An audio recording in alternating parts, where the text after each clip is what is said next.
big breaking news updates that are coming in as far as Saif Ali Khan's attack is concerned. Now the police have questioned the repair workers. Those who were part of the flooring works at his residence are being questioned by the Mumbai Crime Branch because they just have one CCTV footage which shows the attacker walking down a stairway.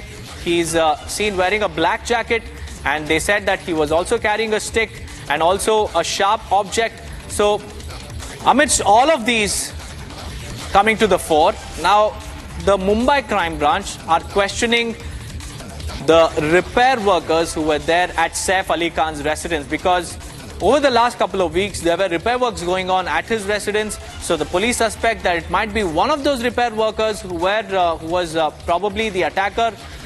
And to confirm that, the repair workers are being questioned by the Mumbai Crime Branch.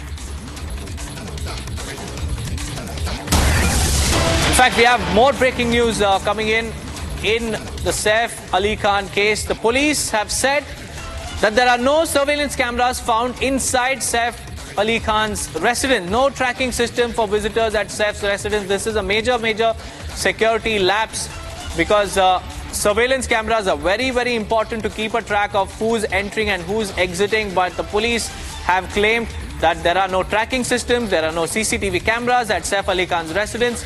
So this is the latest update that the police have shared as far as the probe is concerned. There were no cameras or surveillance systems at Saif Ali Khan's residence. In fact, my colleague has also filed a ground report from Saif Ali Khan's residence to give you a sense of the residence. Take a look at this report. सदगुरु सरंदगी इस apartment का नाम है।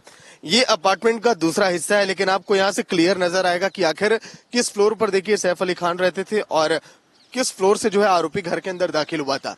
सबसे top floor आप देख रहे हैं, जहां पर देखिए आपको पेड़ पौधे लगे हुए दिखाई दे रहे हैं, छोटे छोटे वहां पर फूल और कई सारे पौधे हैं। उसी फ्लोर पर सैफ अली खान रहते थे, वो 12वां फ्लोर है। उसके नीचे जो छठा फ्लोर है, यानी कि ठीक इस पूरे अपार्टमेंट के बीचों बीच वाला जो हिस्सा है, इसी बिल्डिंग के रास्ते आरोपी को निकलते हुए देखा गया। केवल मात्र उसी सीसीटीवी के आधार पर आरोपी की तलाश में इस समय मुंबई पुलिस की 20 से ज्यादा टीमें जुटी हुई हैं। क्राइम ब्रांच भी लगातार उसी फुटेज के आधार पर तलाश में लगा है कि आखिर आरोपी कैसा दिखता है, कैसे उसको पकड़ा जाएगा, कैसे उसकी गिरफ्तारी होगी। लेकिन अभी तक केवल आरोपी को ट्रैक भर किया गया है। अब आपको देखिए पूरा नजारा दिखाते हैं इस अपार्टमेंट के आसपास का, जहां पर तमाम देखिए फिल्मी सितारे, दिग्गज चेहरे यहाँ पर आसपास रहते हैं, इसी एरिया में, इसी अपार्टमेंट के आसपास। और इसीलिए कहा जा रहा है कि इस पूरे एरिया में देखिए हाई सिक्योरिटी काफी रहती है और लोगों की बिना तलाशी के, बिना पूछताछ के घर के अंदर उनको जाने की इजाजत भी नहीं मिलती है। अब देखिए आप इस पूरे अपार्टमेंट की तस्वीर।